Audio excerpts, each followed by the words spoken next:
am here at the WSIS Forum 2012 held in Geneva with Mr. Ibrahim Al-Moaiqel, Director General of the Human Resources Development Fund in Saudi Arabia. Welcome. Thank you. Could you please tell us a little bit more about one particular program which the Human Resources Development Fund has been very active in lately in your country? Thank you for having me. Probably the most important program, one of the most important programs that we have developed recently was the Unemployment Assistance Program, the National Unemployment Assistance Program, codenamed Hafiz actually. And it is the program that just won the prize here for the category of e-employment. It is a special program that deals with unemployed young Saudis, males and females, and it tries to give them access to a spectrum of services in addition to the financial subsidy as well. Why has this program been a flagship for your fund? Can you tell us some more about this? Because it deals with a large number of people who are seeking employment, and as you know, unemployment is a big issue for almost every country in the world and every economy in the world. There are many experiments, there are many programs that are being developed by different countries and by different economies. And in Saudi Arabia in particular, we're starting to face this challenge with a growing number of young Saudis being graduating from the educational system and trying to go to the labor market, but not finding the right or appropriate jobs for them. So this program is really sensitive and crucial to the population of Saudi Arabia in terms of trying to assist them to find the suitable jobs and help them as well to sustain those jobs.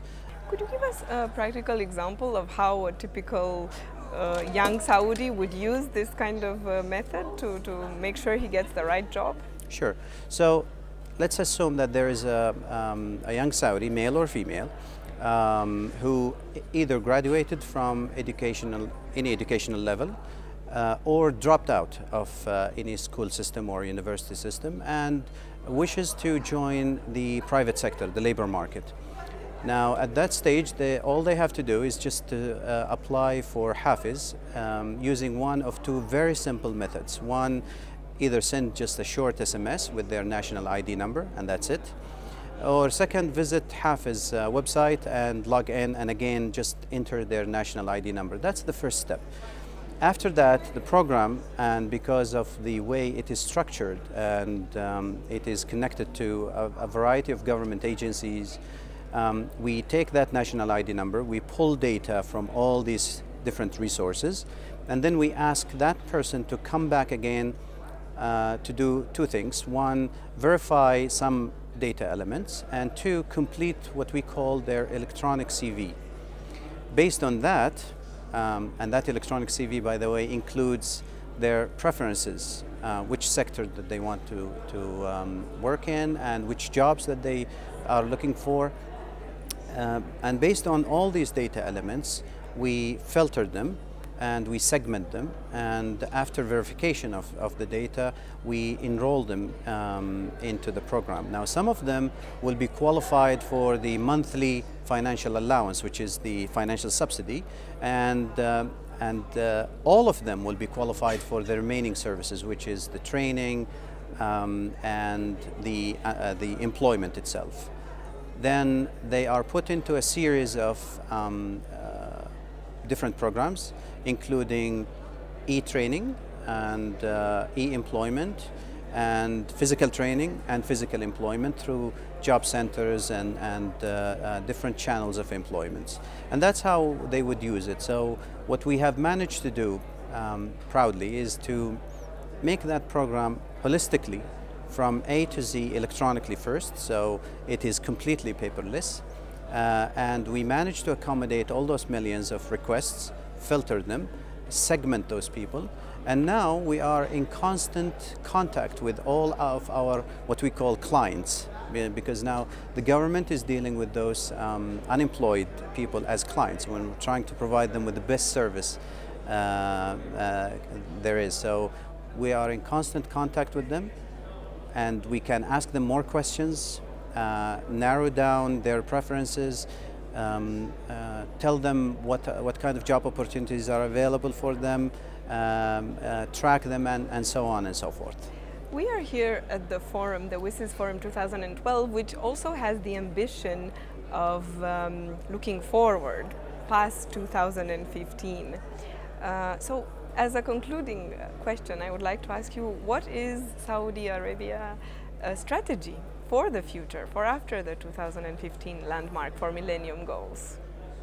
Well, that's a big question. You're asking me for the strategy of the whole country, and I can just speak on the sector that I am in, which is the labor market. But also knowing from discussion with my colleagues that they have the same strategy. First of all, in Saudi Arabia, what we are doing now is we're tweaking all of our IT or ICT strategies together. So we have a national ICT strategy that has been approved by the Council of Ministers. And based on that, that's a baseline for all government agencies, or what we call ministries. Based on that, now each ministry or each government office has a liability and a role to play, and they can add to that. I must confess that there is a very positive competition amongst all those government agencies. But in 2015, we expect to transform more traditional services into e-services, and to engage the community at large in making decisions. So we're moving also towards open governments, and we are going to engage the community as well in what we call community policing. So we have again the monitoring and the control, and put more resources behind this. All of this is to reach a common goal, which is to hopefully provide government services in a world-class basically level to compete with the best corporates possible. Mr. Ibrahim Al-Moaiqel, thank you very much. We look forward to talking to you again. Thank you for having me.